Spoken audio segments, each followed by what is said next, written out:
Sejam todos muito bem-vindos ao Miragem Podcast.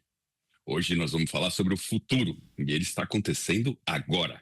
A OpenAI ela acabou de anunciar novidades que podem mudar tudo. O Sora 2, que muitos de vocês já devem ter visto e testado, o Codex e a expansão global da empresa, que já alcança mais de 800 milhões de usuários em todo o mundo.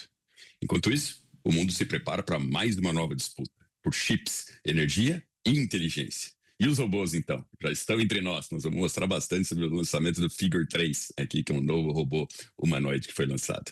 E o episódio de hoje, então, ele é um mergulho nesse novo tempo, onde tecnologia, poder e humanidade se cruzam. E eu tenho a alegria de dividir esse espaço com dois parceiros que tornam essa jornada ainda muito mais rica.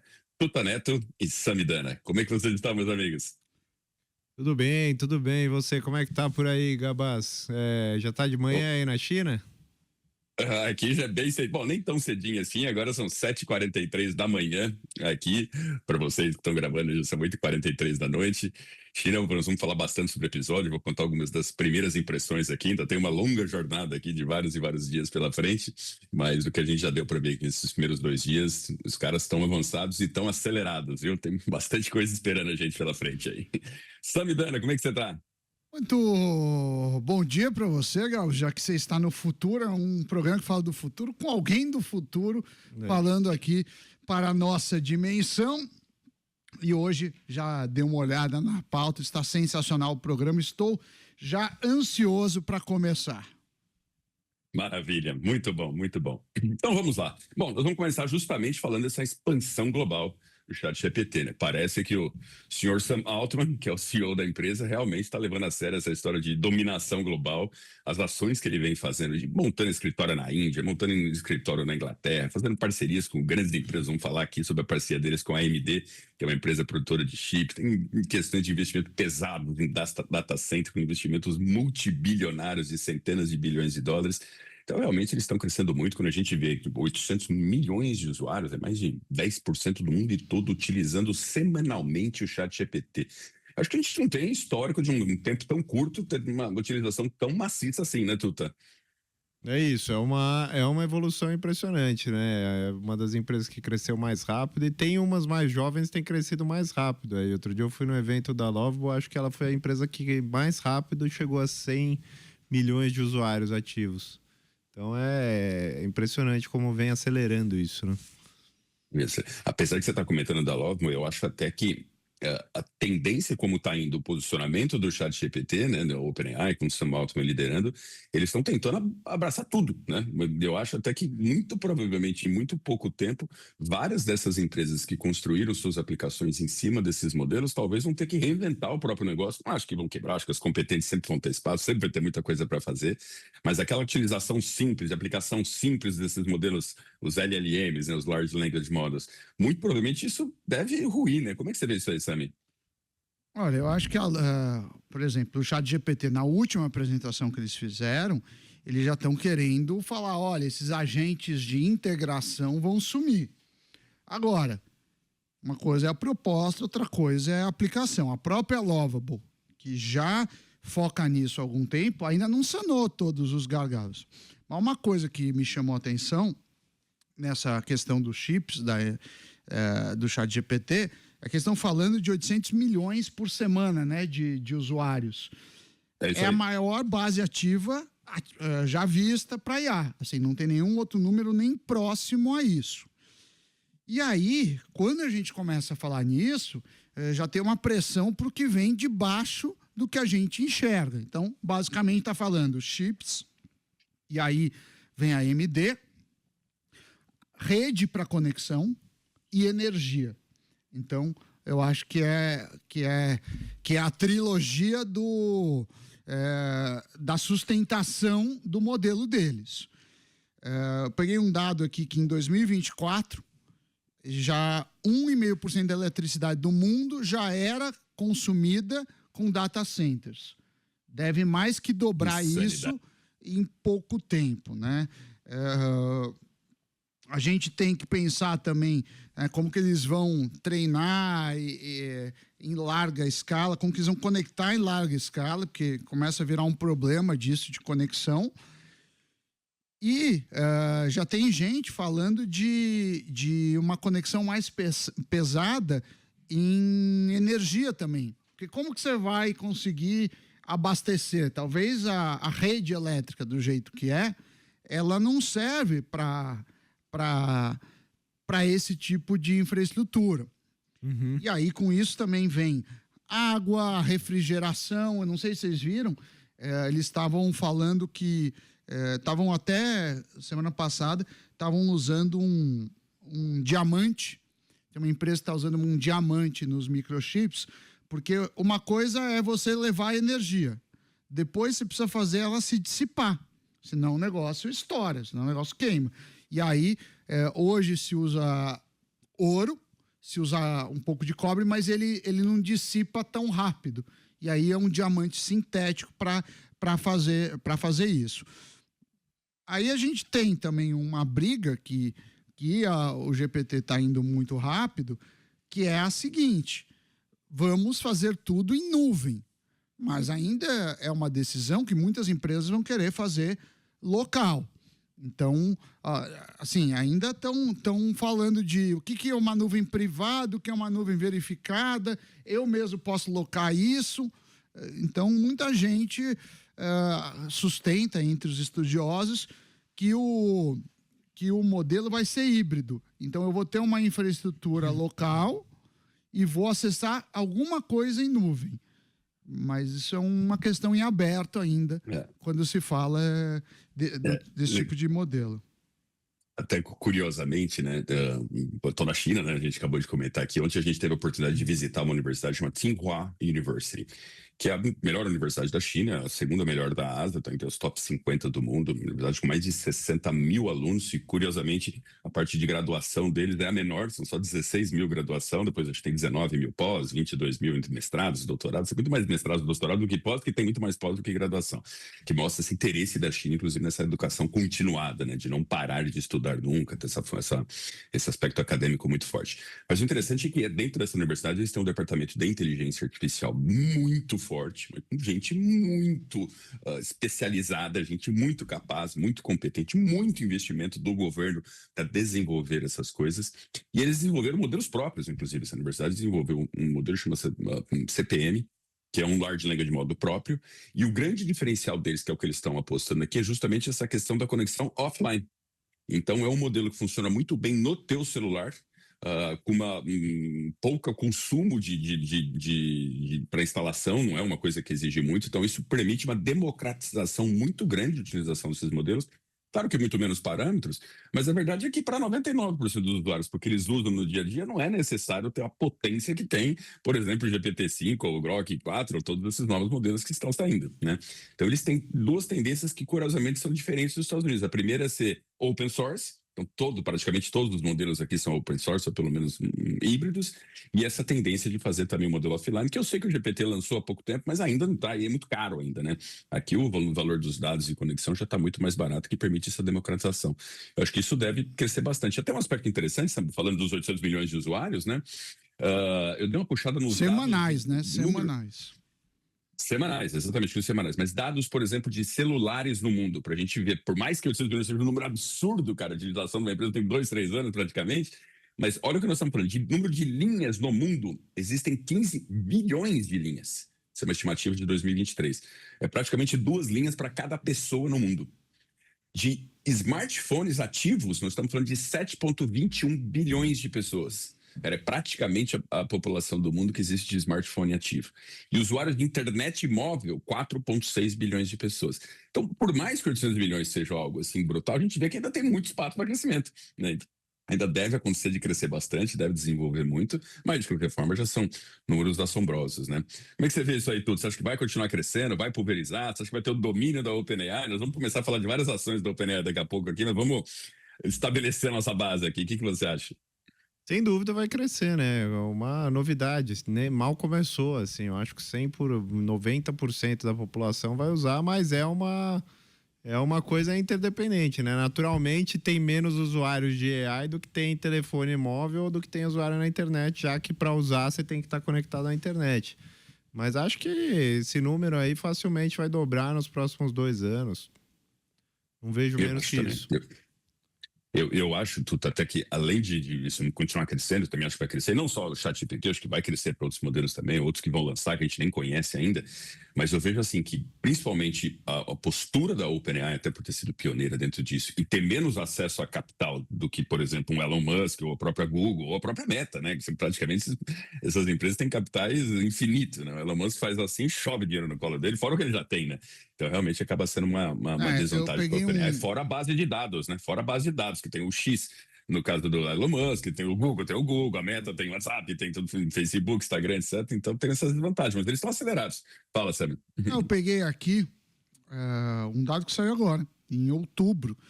O Instagram ele tem 2 bilhões de usuários ativos mensalmente. Então, tá bom que seja semanal e vire mensal. A gente fala que a OpenAI tem muito menos tempo de mercado e já tem quase metade. Então, e outra, né? O usuário do chat GPT, potencialmente, ele é mais valoroso do que o Instagram, que tem um monte de gente que Tá lá trabalhando, né? Gerando e consumindo dados e dando dados também, né? Então, exato. Tem um valor bem acima, eu acho. E nessa linha até dessa necessidade que eles vão ter de expansão, surgiu essa parceria com a AMD, que o Sami comentou, que eu achei muito curioso isso, porque basicamente, o que o GPT fez, né? O que o chat GPT fez?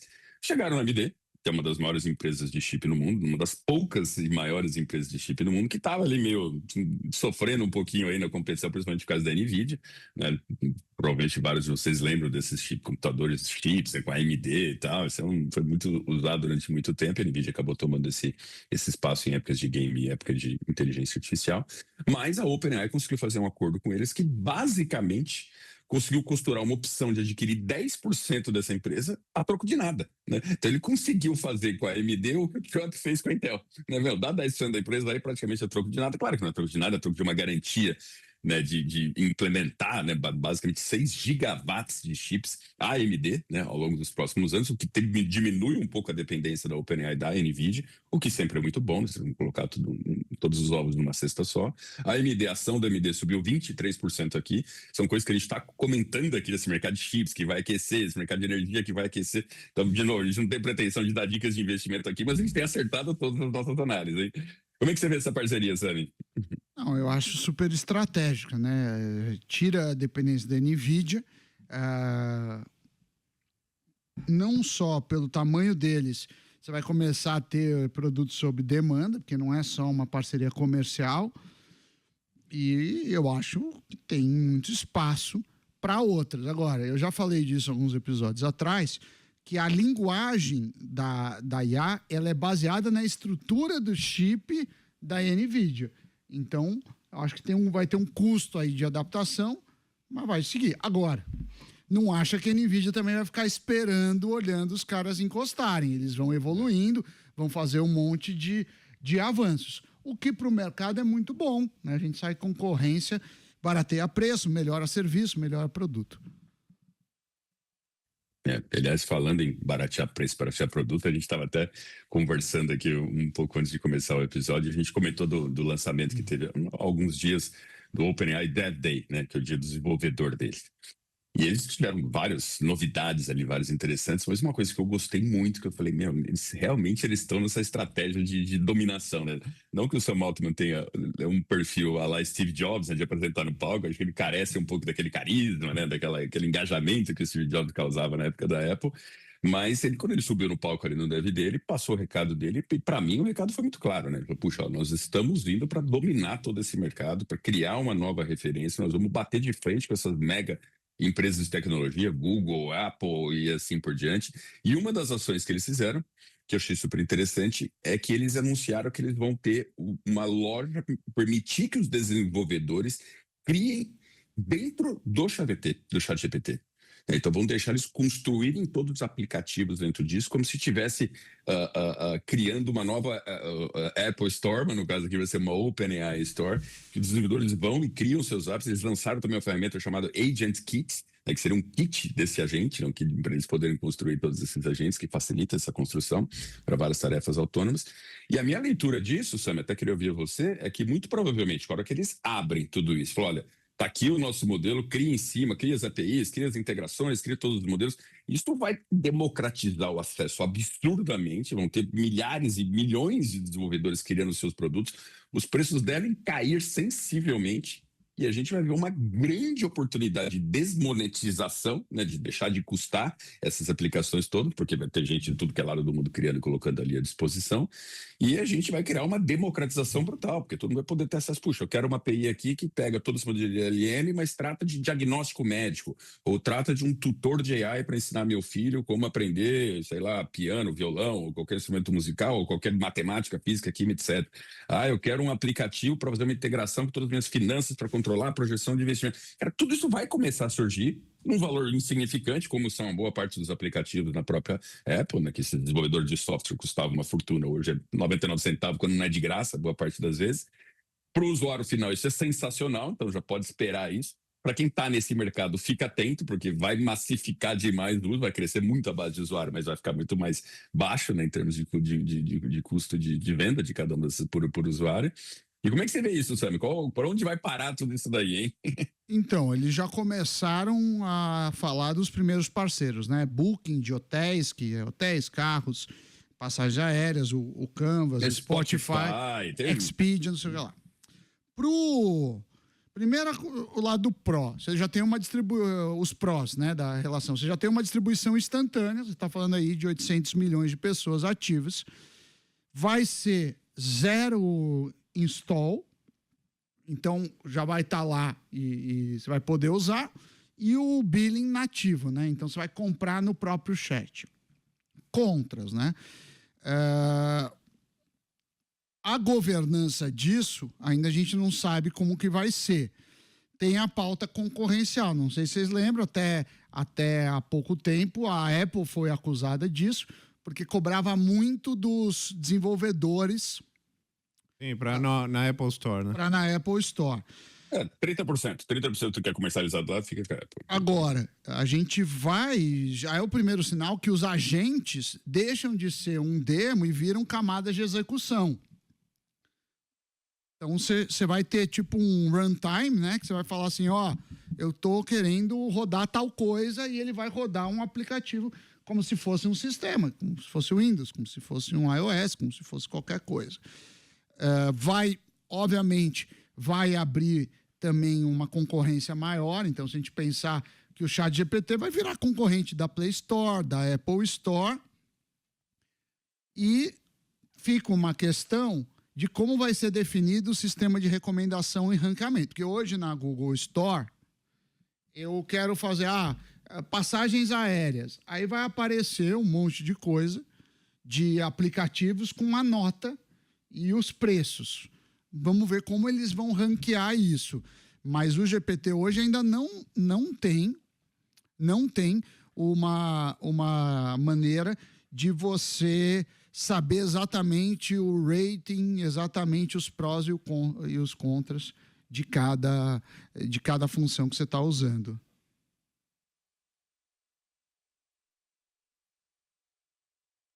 Entendi. Bom, eu acho até que tem uma tendência grande dentro dessa história, né? Sei lá, vamos esperar para ver.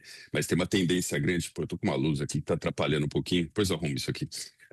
Eu acho que tem uma tendência grande no futuro desses desenvolvimentos todos de a gente ter uma enxurrada de aplicações disso. E eu acho que a Apple deve perseguir um pouco, inclusive com a própria contratação do Johnny Ives, né, que a gente comentou recentemente, que é um cara especializado em desenvolvimento de hardware. Eu acho que eles, além de fazer todos esses movimentos de Apple Store, de ter essa loja para desenvolvedor, de ter todo esse volume todo, fazer transação ali dentro, linkar com vários outros provedores como Spotify, Booking e outras coisas que existem, eu acho que eles devem ir também para o mercado de hardware. Então a gente deve esperar algum tipo de device sendo lançado aí, até porque a contratação do Johnny Ives foi a preço de ouro. Quem não conhece, vale a pena dar uma pesquisada nessa pessoa.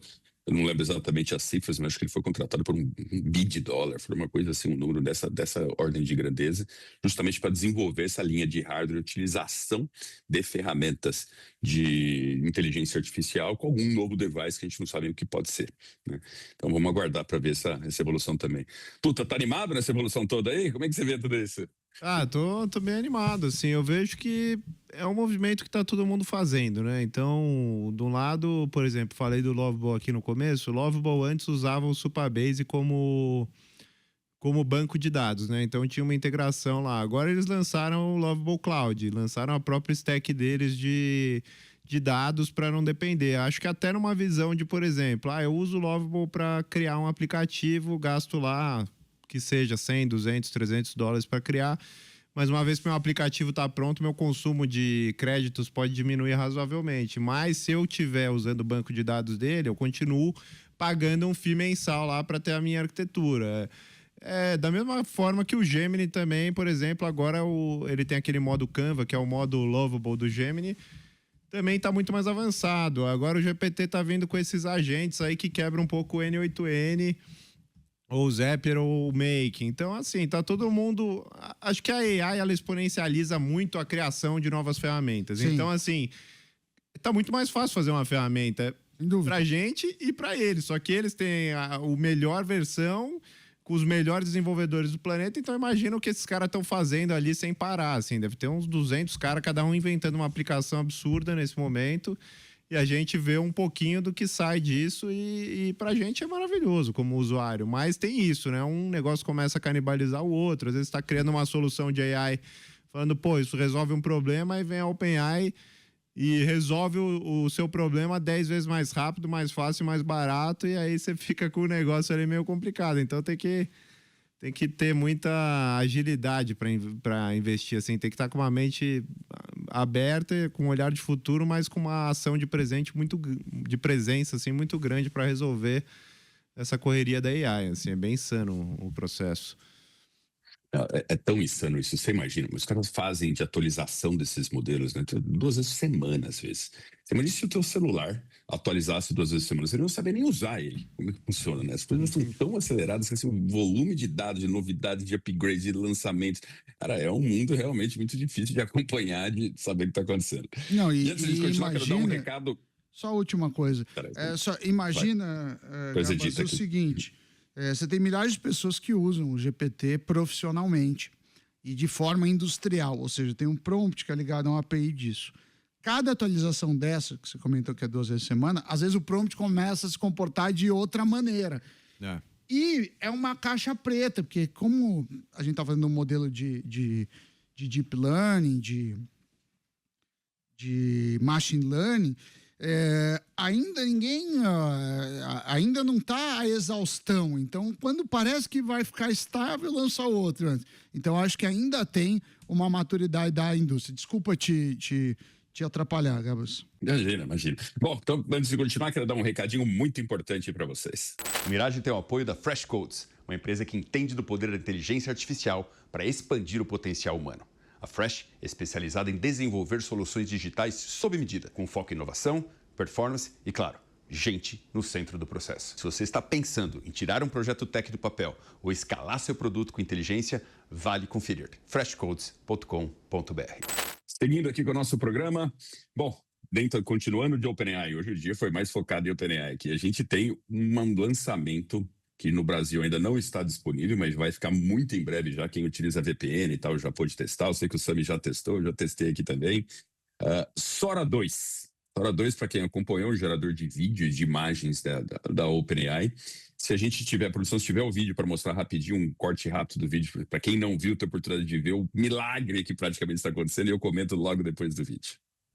Para quem está acompanhando somente em áudio, não está acompanhando em vídeo, né? Quem está ouvindo o podcast somente não assistindo, a gente está mostrando uma série de imagens que foram geradas pelo Sora 2, muitas delas com a própria imagem do Sam Altman. Então, na lua, num concerto, num baile, num mundo de fantasias, dançando, com elefantes no meio. Então, assim, gerações de vídeos de extrema qualidade, feitas a partir de um prompt. Então, você imagina aonde a gente chegou, imagina isso há 100 anos, talvez, nem 100, até há 20 anos. de você simplesmente chegar na tua máquina e falar, olha, eu quero um vídeo comigo, a minha imagem na praia, em tal lugar, fazendo tal coisa, com tal e tal pessoa, acontecendo isso, e de repente esse vídeo é gerado. Parece uma coisa trivial, mas a gente está mudando totalmente a própria lógica de interface com esses modelos, de criarmos novos mundos e novas realidades a partir de um prompt, e que a produção do vídeo que é criado, ela respeita totalmente as leis da física.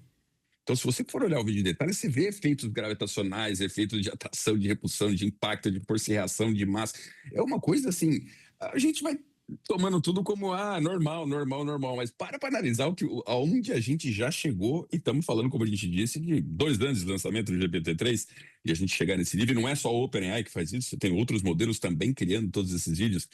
Isso eu quero ver vocês, sabe? Como é que o que aparentemente ficou trivial, né? Mas não é uma coisa que tem nada de trivial, né? Estamos falando de criação de novas realidades instantâneas num prompt.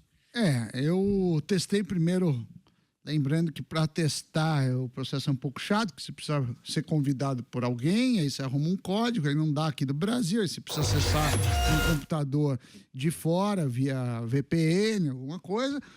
É impressionante. Porém, eu tentei entrar com uma foto minha, uma foto de conhecidos, e não funcionou. Pelo seguinte, ele fala, está violando as leis de proteção. Então, se você escrever, eu quero o Donald Trump dançando, ele faz, porque o Donald Trump provavelmente está lá dentro. Se quiser o Papa, ele faz. O Stephen Hawking, ele faz. O Michael Jackson, ele faz. Mas enquanto não tiver a liberdade de te colocar dentro, ou você, ou um personagem por IA, e manter uma consistência disso, ele é mais uma chamada para um negócio que pode ser extraordinário do que uma coisa realmente útil. Então, por exemplo, se a gente quisesse fazer uma miragem pelo Sora, teria que ter o Gabas, teria que ter o Tutanet, teria que ter o Sami. E aí a gente iria dar vida a esses personagens. E nossas vozes também, né? E nossas vozes. Mas até isso não dá. Por exemplo, não dá. Então, acho que é um passo. Mas eles alegaram que daria, né? Porque a promoção, né? Eu assisti o lançamento do Sora 2 em específico. Você pode se licenciar como um avatar dentro da plataforma. É que eu não entrei lá, eu não testei na prática. Então, o Sam tentou. Eu testei, mas eu testei via... Porque tem várias formas de acessar. Eu testei, acho que via GPT, a parceria pelo GPT. Entendi. E deu isso. E eu testei como free, né? Temos créditos de free. Talvez pagando nisso. Isso. Mas, enfim, foi o teste que eu fiz. E precisa ver toda a questão de consistência, de quanto vai custar também, né? Para fazer um vídeo, um filme maior. Mas, potencialmente, isso acaba com uma boa parte da indústria de publicidade, porque você vai conseguir ter muito mais controle. E aí eu não estou falando de um filme de 100 minutos, não. Estou falando um comercial, normalmente tem 30 segundos. É isso. Então aí dá para você fazer de uma forma mais prática e fazer pequenos quadrinhos, né? Não sei se vocês viram os memes que faziam daquela outra, que eu não sei se foi o Véu 3, né? Que fazia aquela Maria Maiô, isso. Tem 8 segundos, porque é só dar tempo de uma piadinha. Depois ela já não tem consistência, não tem isso. Então é o começo, mas de uma coisa bastante promissora. E com certeza, o fato de fazerem vídeos curtos, ainda ter essas limitações, está muito aliado à restrição computacional que existe dentro desses modelos, né? Porque certamente existe a capacidade de fazer um filme padrão Hollywood em 100 minutos, já existe hoje, de fazer somente com prompts. Mas a capacidade computacional para isso ainda não é disponível, principalmente para o usuário final, né, que acaba pegando um pedacinho dessa banda toda, talvez para eles lá dentro, para o Sam Altman talvez dê, mas para nós provavelmente ainda não vai dar. Mas para mim o que importa muito é tendências, né? Nós estamos falando de chegar nessa tecnologia num tempo curtíssimo, estou falando de menos de 2 anos do GPT-3. Imagina daqui 2 anos como é que vai estar. Porque essa evolução ela tem sido exponencial, e o esforço desse pessoal todo para crescer essa base computacional. Então, você vê, Estados Unidos pegando 10% da Intel, a OpenAI pegando 10% da AMD, a NVIDIA investindo horrores para tudo que é lado, a Meta fazendo data center do tamanho de Manhattan, o Elon Musk também pensando em tudo isso, investindo no nuclear, o Jeff Bezos já falando que vai montar essas fontes de energia solar e etc. para ter união no espaço. Porque aí você tem uma quantidade de radiação solar muito maior e já estão vendo tecnologia para colocar essas placas solares no espaço e fazer algum sistema de transmissão para a Terra. Então a gente está vendo coisas assim que aparecem totalmente ficção científica, né? E nessa linha ainda do Comet, do Sora 2, eu não sei se a gente tem o vídeo, mas a gente viu uma demonstração também dele criar vídeos e imagens a partir de um rabisco. Né? Você faz um rascunho, um rabisco de uma imagem qualquer, não sei se a gente tem esse trecho do vídeo, se tiver, vale a pena passar. Rascunha um pedaço de qualquer desenho e de repente sai o vídeo montado. No caso, acho que fizeram Hot Wheels, aqueles carrinhos de brinquedo, a pessoa foi lá, rabiscou um desenho e sai o vídeo. Então, a capacidade de criatividade, de criação que as pessoas vão ter é um negócio sensacional e vai muito na linha do que a gente comentou no episódio passado, que a gente acredita que a tendência do mundo é o empreendedorismo. Porque com essas ferramentas todas à disposição de todas as pessoas, para você fazer um vídeo há um ano, quem produz vídeo sabe. Eu cansei de fazer vídeo de produção de comercial de 30 segundos e gastava 300, 400, 500 mil reais. Né? E não gastava muito, porque dependendo do que você for fazer essa produção, contratar alguma celebridade, alguma coisa, você gasta milhões e milhões para fazer um vídeo de 30 segundos. Hoje é um prompt. Né? Quantas pessoas, com o tempo que levava, a equipe que precisava contratar, de produtor, de editor, de roteirista, de contratar cenário, figurino, pessoas, personagens, ensaio e câmera e todo equipamento audiovisual. Cara, sanidade, né? Aluguel de espaço, de repente, um prompt. As coisas acontecem. Então, eu acredito muito nessa linha, né, dessa necessidade das pessoas saberem usar. Aliás, vocês me permitem, eu quero fazer um parênteses aqui das minhas visitas aqui na China. Né? Já que eu tô aqui, deixa eu contar coisas daqui que acho que as pessoas vão gostar de saber. E nos próximos episódios eu vou continuar contando bastante coisa aqui. Mas a gente teve a oportunidade de conversar com grandes especialistas de inteligência artificial dentro dessa universidade, essa Tsinghua University. E eles comentando das ações que eles têm feito pró-AI, e o cara que é o grande chefe lá, o diretor tal dessa área, ele abre falando o seguinte, ele falou, olha, para nós é muito claro que o mundo todo no mercado de trabalho e tudo é totalmente dependente, interdependente, totalmente correlacionado com a utilização de ferramentas de inteligência artificial. Não existe nenhum negócio que vá sobreviver de hoje em diante que não incorpore todas essas tecnologias no seu modus operandi, no seu dia a dia, no lançamento de produtos e assim por diante. Então, se essa é a realidade do mundo, a gente está cansado de saber que essa é a realidade do mundo, por que nós não vamos ensinar isso para as escolas, para as crianças? E eles começam a desenvolver um programa que basicamente começa aos 4 anos de idade, que tem 4 grandes pilares. Eu achei sensacional esses pilares. O primeiro pilar é IA alucina. Então, eles ensinam sobre alucinações. E qual é o objetivo deles fazendo isso? Desenvolver senso crítico, capacidade de análise, bom senso, pesquisa, fazer o aluno aprender a aprender, se transformar em autodidata, não acreditar em tudo que vê, checar, validar, refletir. Então, esse é o primeiro módulo que a criancinha com 4, 5 anos já começa a ter. O segundo módulo é privacidade. Então, eles falam tudo sobre o que você faz no modelo que fica nas nuvens, como é que você cria teu agente, como é que você fecha isso. Então, desde pequenininho, já respeitando essas questões de privacidade própria, conhecer o que está acontecendo dos outros, de respeito a isso e tudo mais. Então, esse é o segundo pilar. O terceiro pilar que eles fazem, que eu achei sensacional. A IA, como toda ferramenta, ela pode ser usada para o bem ou para o mal. Né? Eles não usam exatamente essa palavra, mas eles podem usar para enhance your learning capabilities, né? De você aprimorar suas capacidades de aprendizagem se você desenvolver, ou pode te usar para você ficar um topeira.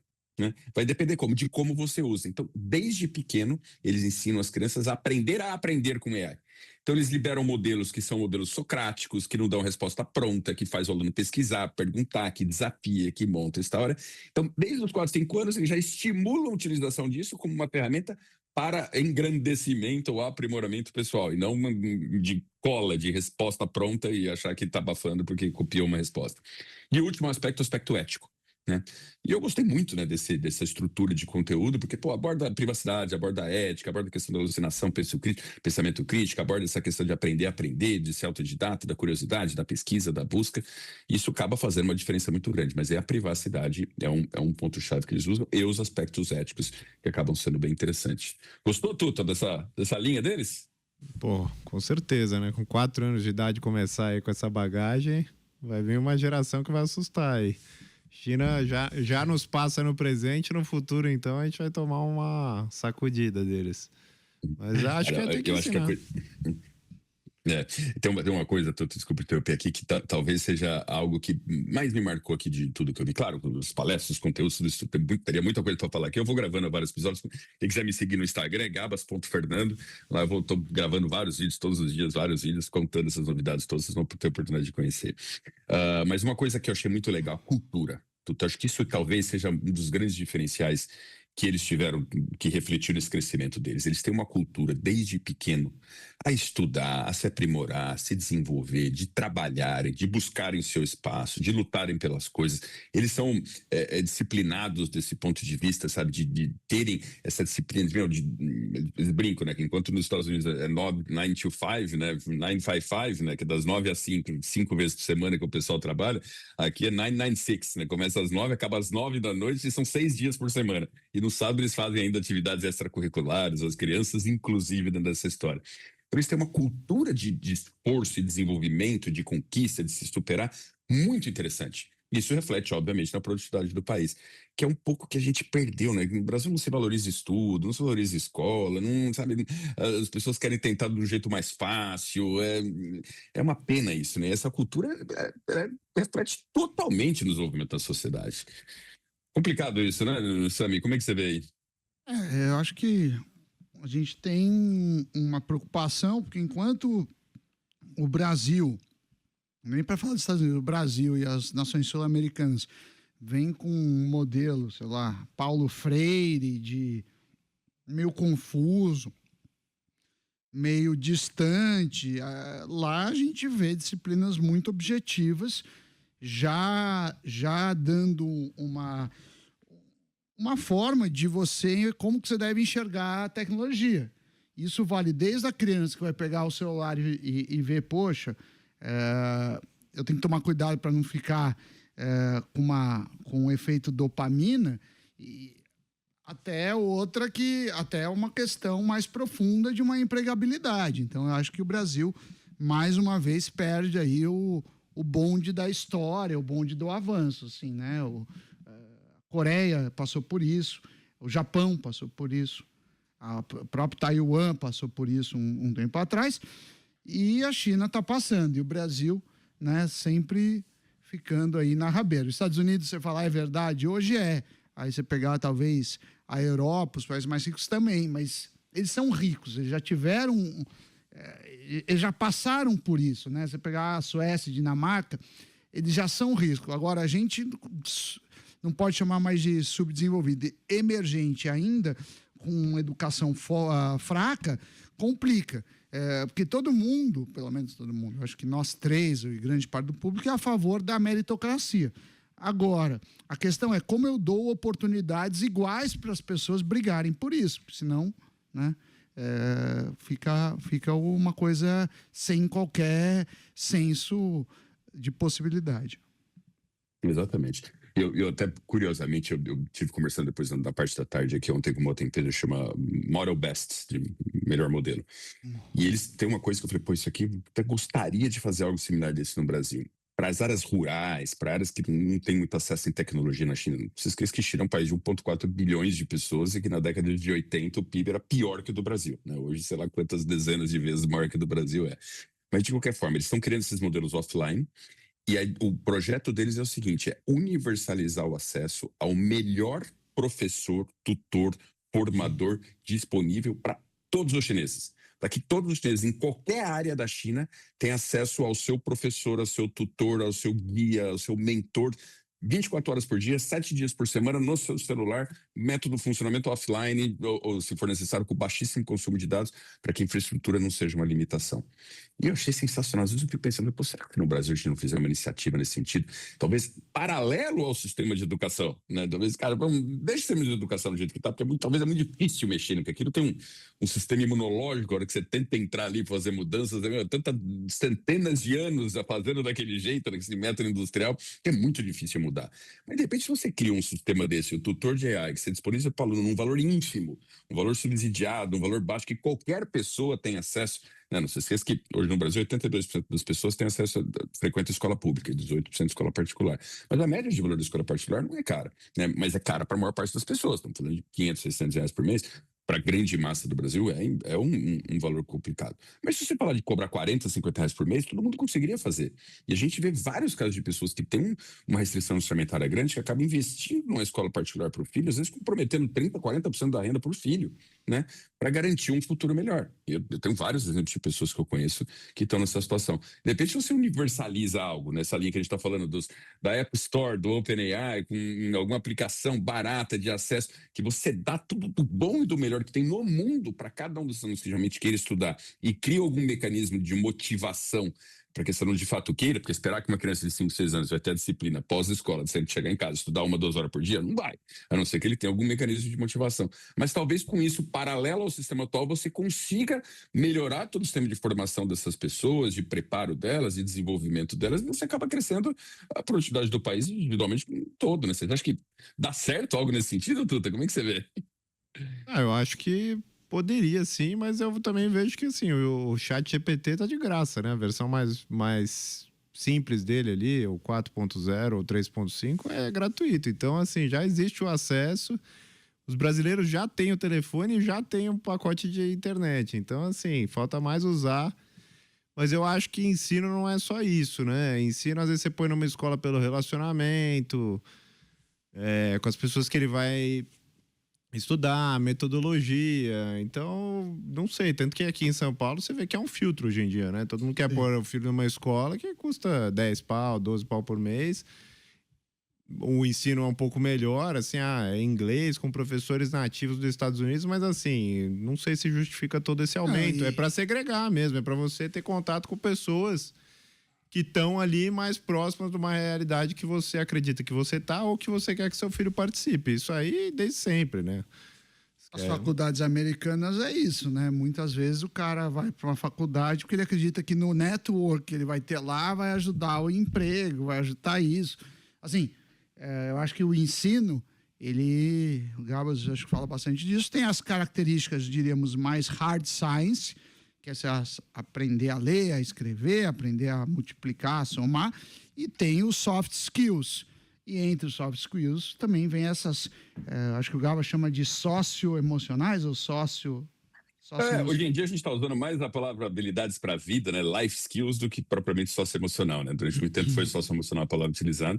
Mas eu concordo plenamente com vocês, tá? Eu acho que eu estou falando da questão puramente acadêmica. Sim. Né? De você resolver um problema acadêmico, de aprendizagem, desde o processo de alfabetização, domínio matemático, aprender física, história, geografia, sabe? Ter essa base de conhecimento, de aprender, memorizar, que vai permitir que ele crie em cima disso, né? Se a pessoa não sabe nada, obviamente que não tem AI que vai resolver. Então, de uma maneira personalizada, adaptativa, sequencial, progressiva, garantindo o domínio. Então, acadêmico, sim. Agora, eu concordo plenamente com vocês dois. Acho que, para mim, a escola é muito mais um espaço de convívio, de realizar projetos, de interação, de desenvolvimento desses life skills, da resiliência, habilidades socioemocionais, preparar para a vida, de fazer coisa, meter a mão na massa, aplicar aquilo que aprendeu.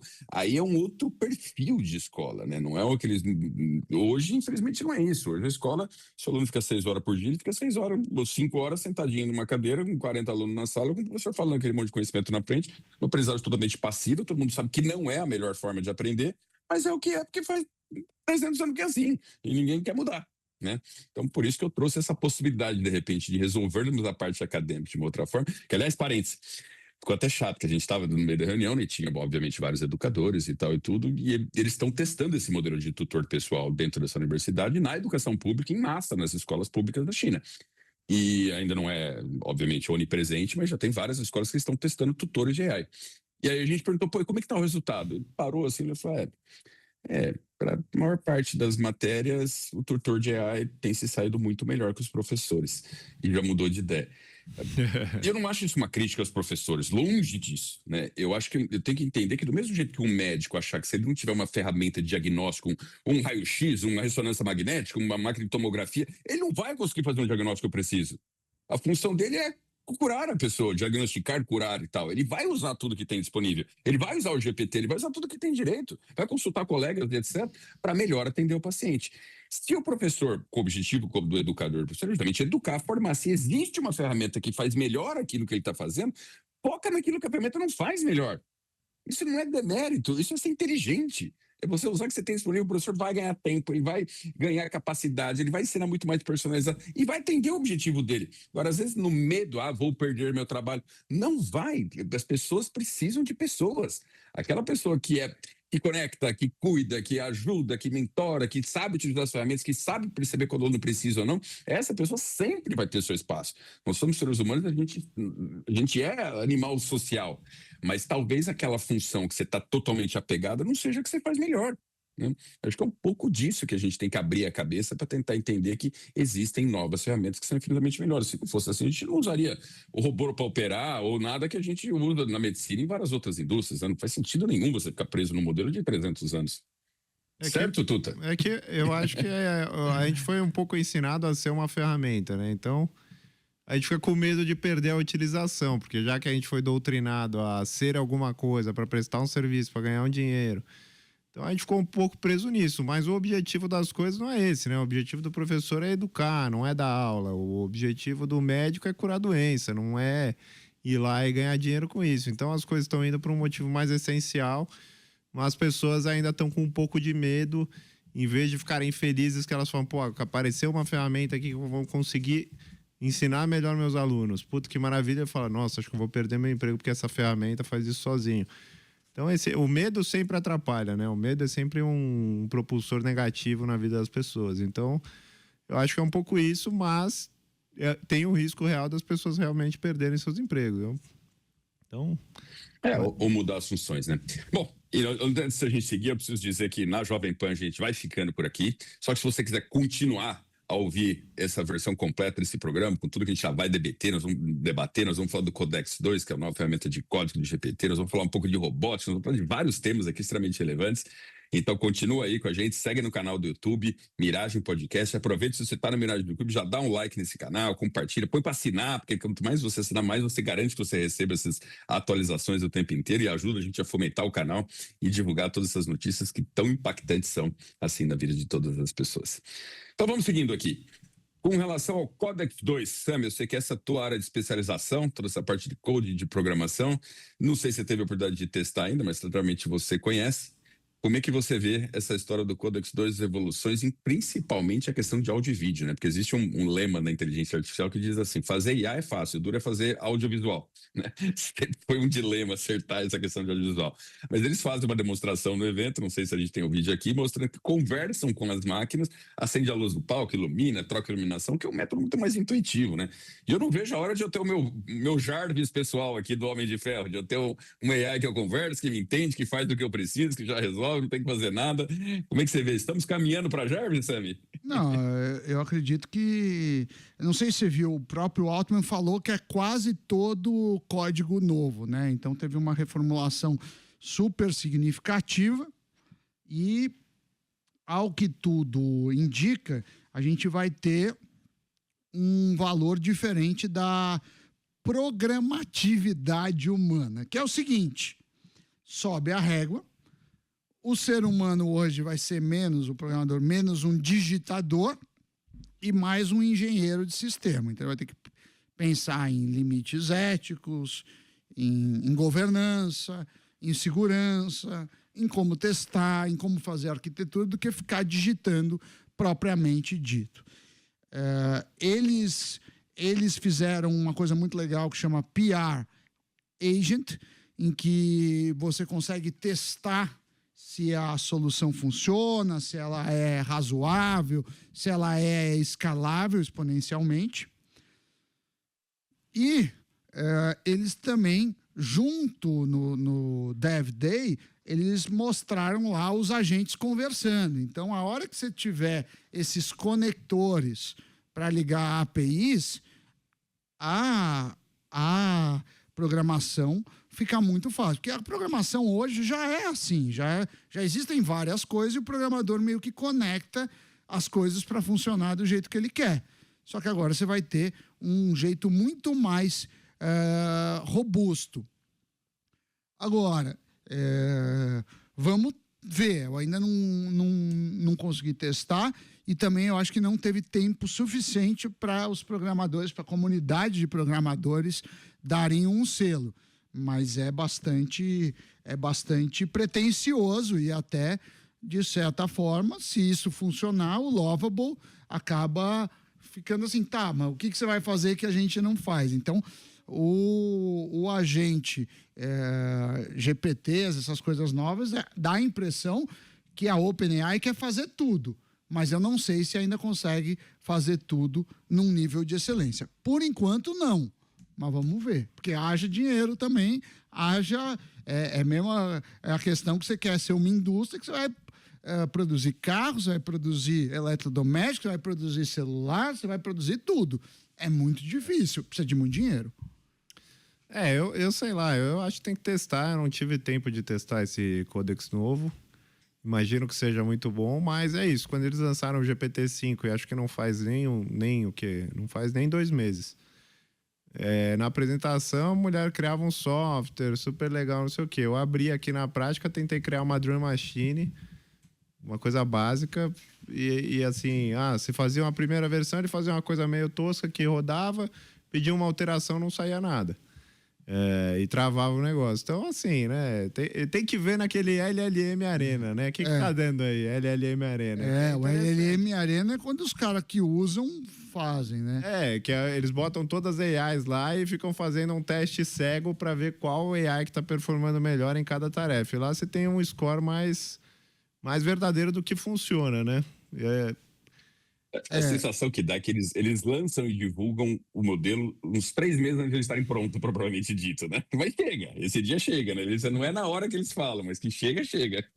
Que eles têm também valorizações, estão em rodadas de investimento, cada vez que alguém lança, faz um valuation novo, existe toda uma lógica por trás disso. É o trabalho do CEO, é fazer a empresa valer mais para ele captar mais dinheiro, prometer uma promessa ainda maior, captar mais dinheiro e, lógico, vai entregando no meio, porque se não entregar no meio também o negócio quebra, então ele tem que manter, mas assim, o trabalho do CEO é dar visão de futuro, captar recurso para que o presente seja capaz de chegar nesse futuro prometido. E assim a gente vai indo na nossa vida. Hoje em dia já faz muito tempo, né? Assim, Sim.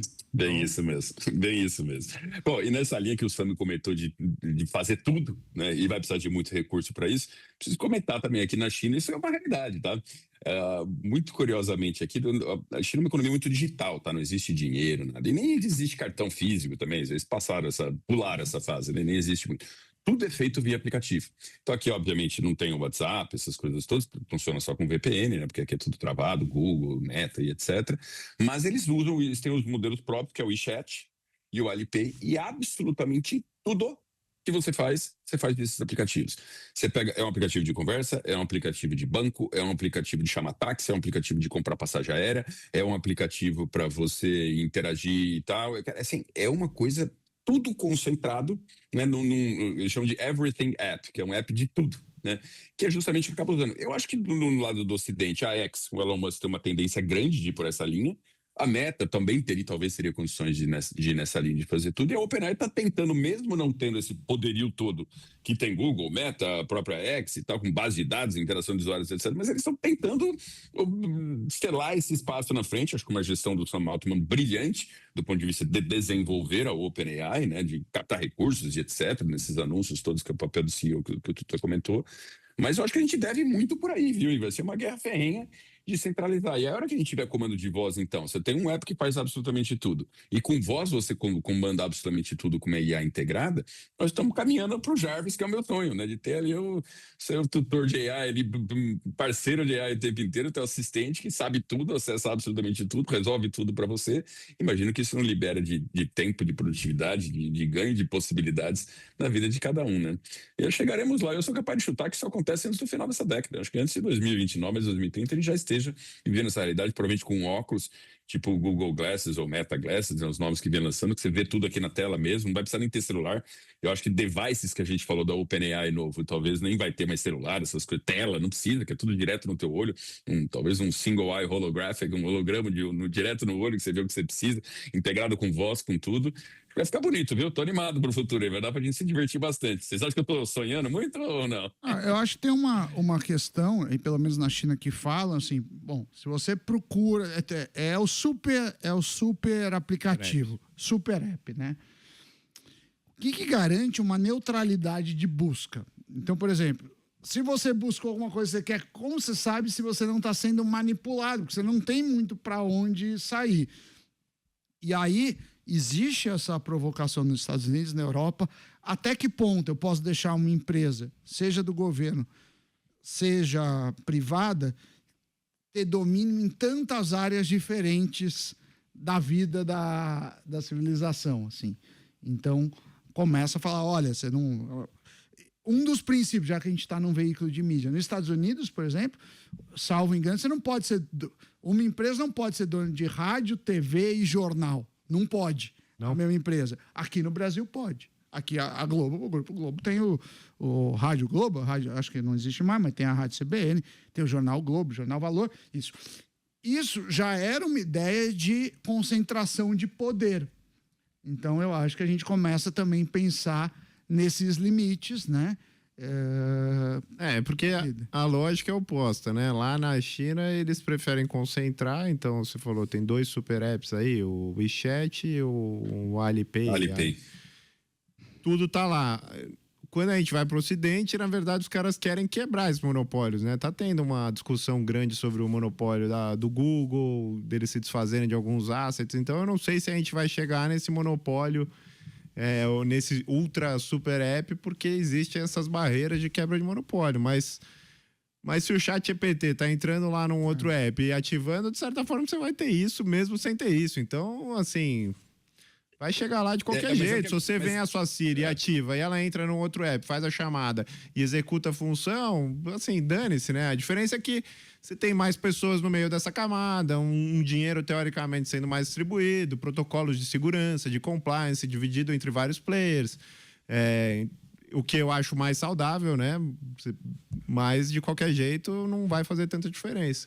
Vai ser meio parecido. O conceito é que é diferente, né? E aqui é exatamente assim, viu? Não necessariamente, por exemplo, pedir táxi aqui, né? O Uber deles aqui chama Didi. Basicamente, você entra no Alipay, tem um íconezinho dentro do Alipay Didi, e aí você clica ali, chama o táxi e paga via Alipay mesmo. Mas o Didi não é do Alipay, né? Então, é um terceiro que está incorporado dentro dessa plataforma, por isso que chama de Everything App, e assim por diante, né? Não sei nem se dá para mostrar para vocês aqui como é que funciona o Alipay, mas ele tem exatamente assim. Então tem essa telinha, aí você tem o Didi, que é o táxi, você tem Travel Plan, que eu comentei, você tem a parte de mapa, você tem tradução, você tem eSIM, se você precisar de celular, tá aqui também, Exchange Rate, trocar dinheiro, refund, você pode acrescentar os seus apps aqui dentro e você controla tudo por aqui. Então ele é mais uma interface, um hub, que acho que é a linha que a OpenAI tá linda, né? Criar esse hub, essa interface, coloca tudo ali dentro, todos os apps, você faz tudo por lá, controla tudo por voz no próprio GPT, cria seus apps, cria essas coisas, e aí com isso você concentra tráfego, né? Você define para onde o cliente vai. Não necessariamente aquilo todo é seu, mas você controla toda a vida do usuário. Quanto que não vale isso, né? Qual é o valor disso como empresa? É absurdo. Maravilha. Bom, última notícia do dia antes de a gente encerrar o nosso programa aqui. A gente viu também nesses dias que passou o lançamento do Figure Trace, que é um modelo de robótica, né, da Figure, e da Optimus também, da OpenAI. Eu fiquei abismado com o grau que eles chegaram. Esse, então, evolução, achei que foi muito mais rápido, porque não é trivial você fazer um robô humanoide com essa precisão. Eu não sei se a gente tem o vídeo aqui, talvez um pedaço do vídeo para passar, mas mostrando que se não tiver, procurem depois Figure 3 esse lançamento, tá aí o vídeo, tá passando. É sensacional o que eles já fizeram de precisão, de poder ajudar. Eu queria ter um robôzinho desse aqui. Eu não sei para onde a gente vai nessa linha de robôs. Segundo o Elon Musk, estão falando de 10 bilhões de robôs até o final de 2040, estão falando de 15 anos de hoje, que é mais que a população do mundo, até porque a população do mundo cai na maior parte dos países, né? Tem se reduzido. E aqui na China você vê esses robôs humanoides na rua. Ontem, dentro da universidade, a gente cansou de ver passando o pessoal carregando, alguns em manutenção, outros para teste, outros para piloto, outro andando, outro fazendo. Então já é algo assim que já está infiltrado na sociedade, na comunidade deles já. E eu achei uma graça esses robôs aí. Vai querer ter um, Tuta? Eu queria pra já. Se desse. Já queria um aqui para começar já na bancada aqui. Bota um na bancada, bota... Não, mas assim, pô, eu acho sensacional. Eu acho que realmente vai ser incrível ter esses robôs. Eu não sei quando vai chegar, se se ainda no final dessa década aqui, eu acho que ainda não. Eu acho que Ano que vem, 2026, 2027, eles já estão programando já para ter mais de 1 milhão de produção. não, mas tô falando assim, 2027 você vai ver isso pra nas você casas, ir né? na casa do seu amigo e ter um robô lá. É isso, né? É isso que Eu não sei se determina. no Brasil talvez possa demorar um pouco, mas eu acho que em vários lugares nos Estados Unidos e aqui na China, final de 2026, 2027, a gente já vai ver esses robôs. Porque esses vídeos são produções reais, tá? Não é que tem um vídeo também da Optimus, da Tesla, eu não sei se o Optimus da Tesla qual é, mas lutando Kung Fu, né? Vi. Eu acho que é o Optimus da Tesla. Eu Mas acho o que é do Optimus da Kung Tesla. Fu tem um cara no joystick, né? Não, todo mundo achava, porque ele tinha um fio que um cabo Não, que não é ligava, o né? filme, mas tem um cara atrás que parece que tá comandando o robô. Não é auto-operado. Eu vi o depoimento. Eu fui pesquisar depois que parecia. Aí eu fui pesquisar a frase do Elon Musk. Ele não ia poder mentir numa situação dessa, obviamente. Cara, ele falou não era telemonitorado. Não era teleguiado. Ele era exatamente ele mesmo, o robô, ele mesmo funcionando. Então, pô, tudo bem, cara. Qual a utilidade de você ter um robô que luta com quem for? Não é esse o ponto, mas o ponto é até onde vai isso, né? E a multicapacidade que pode ser feita. Imagina esses robôs integrados com AI, eles mesmos se carregam, né? E aí a gente começa a ter aquele ponto, 10 bilhões de robôs que são mais ser humano, integrados em sistema de AI. Eu não sei se as pessoas estão prestando atenção em questões de segurança Exato. do jeito que deveriam. Você Tem uma pessoa, Sammy, que eu quero até fazer um episódio sobre ele, chama Roman. Agora fugiu o nome dele. Eu vi um podcast dele com aquele Diary of a CEO, né, do Steve. Ele teve também com o meu Deus, o cara que era lutador lá de UFC, esqueci o nome, Joe Rogan. Ele, assim, ele é um gênio, talvez um dos caras mais inteligentes que eu já vi, pelo grau de respostas dele, de análise dele, e ele alerta, ele fala, ó, as pessoas não estão se tocando, mas simplesmente é o seguinte, a gente está indo num caminho de uma vulnerabilidade para autodestruição total, que não é assim, que as pessoas não se tocam, porque basicamente nós não temos mais domínio de nada, nós temos máquinas mais inteligentes que a gente, têm acesso a absolutamente todos os dados, que além de ter acesso a todos os dados, eles têm capacidade de realizar coisas que a gente não tem, com esse negócio de agente agora então, eles têm iniciativa, eles já mostraram que não obedece o ser humano em vários cenários. Então ele falou, será que só eu que estou vendo isso? Que obviamente o ser humano já perdeu o controle do que está acontecendo, não tem mais como segurar isso. A gente tem que torcer uma benevolência dessa inteligência das máquinas, que elas queiram bem, né? Porque basicamente tem esse risco, tá? Não sei quantos por cento, mas que seja 1%. Cara, você não entra no avião se tiver 1% de cair. Então, nós estamos como... Não, sempre que você faz um produto na indústria, você usa um tempo médio entre falhas. Então, a gente ainda não tem estatística disso. Então, tem uma segurança funcional, a gente está testando essas coisas. Agora, é a primeira leva, né? A versão 1, ainda que seja real, ainda estão testando e faz parte do processo. O robô humanoide chama mais atenção porque ele parece um ser humano, mas assim... As fábricas já usam há muitos anos braços robóticos e tarefas que antes eram feitas por ser humano e agora é feito por máquinas. Agora, o robô do ser humano, a grande utilidade é que ele, teoricamente, tem a mesma altura, uma altura média do ser humano, então ele consegue fazer as funcionalidades da casa, né? Ele tem o braço, mais ou menos, então ele consegue servir o café, dobrar uma roupa, passar uma roupa... essa buscar uma cerveja. Exato, buscar uma cerveja, limpar a casa. Mas aqui vai saber tudo de você, da tua vida pessoal, de absolutamente tudo que você faz. A vida não é tão interessante. É a ilusão da privacidade, né? Outro dia eu tava... É a ilusão da privacidade, né? Tava lá com o Orlando, que é o secretário de segurança do município de São Paulo, e falou, ó, hoje... Se eu botar a placa do seu carro, eu sei onde você esteve em todos os pontos nos últimos 30 dias. Então, assim, privacidade já era. Isso é o município de São Paulo. Imagina o que os caras que mandam no mundo têm de informação. Eu tenho um amigo que fala, a melhor coisa para você não ser investigado sobre a sua vida por bandidos é não ter uma vida interessante o suficiente para despertar curiosidade. Então, esse ainda é meu maior trunfo. Tá uma vida normal, ninguém se interessa e tá tudo bem.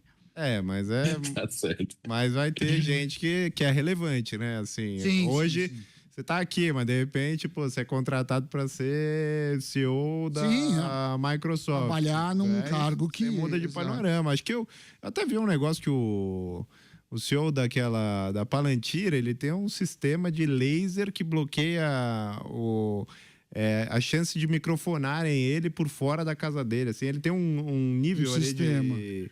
Porque Não, ele mas mexe com uma coisa absurda também, pô, né? Segurança Assim, nacional. O cara é simplesmente segurança nacional. mas você americano, vê, é pelo isso que você amor de precisa fazer para ter privacidade. Não adianta não ter um robô na sua casa. Você não pode ter um celular, você vai ter que ter um bloqueio a laser, uma cúpula de sei lá o quê.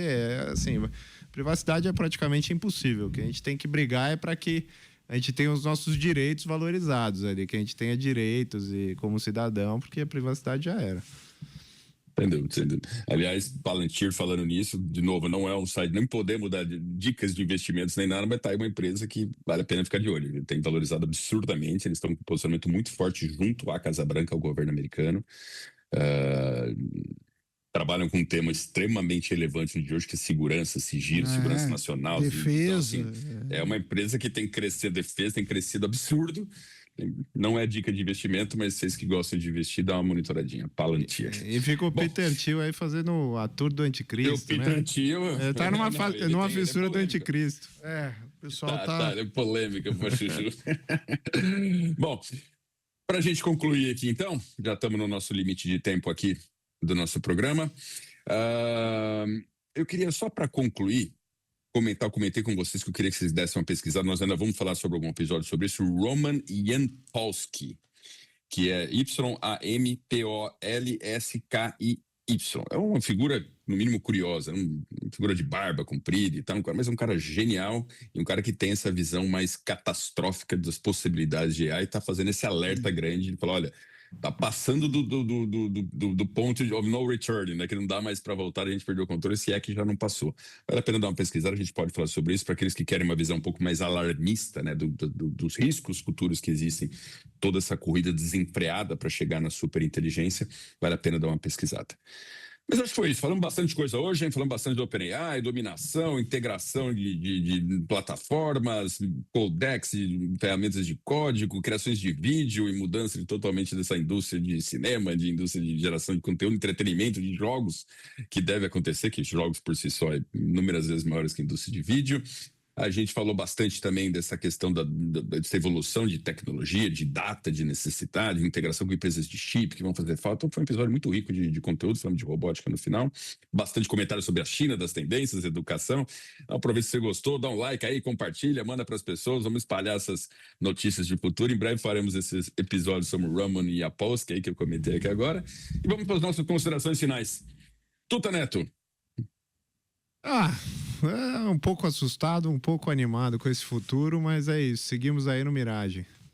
Eu sempre fico mais animado que assustado. Eu acho que muita coisa a gente precisa ver na prática, né? Principalmente essas coisas de aplicativo, a gente nunca sabe direito o que... Uma coisa é no vídeo, no teaser, outra coisa é o filme real, né? Mas eu tô curioso para ver. Estamos todos motivados, animados, otimistas, claro, sempre dando nossos alertas aqui, mas eu acredito muito na possibilidade de um mundo bem melhor. Assim, acho que o ponto é aquele que a gente sempre comentou, né? A trava está sempre na consciência do ser humano que hoje tem as rédeas de toda essa situação.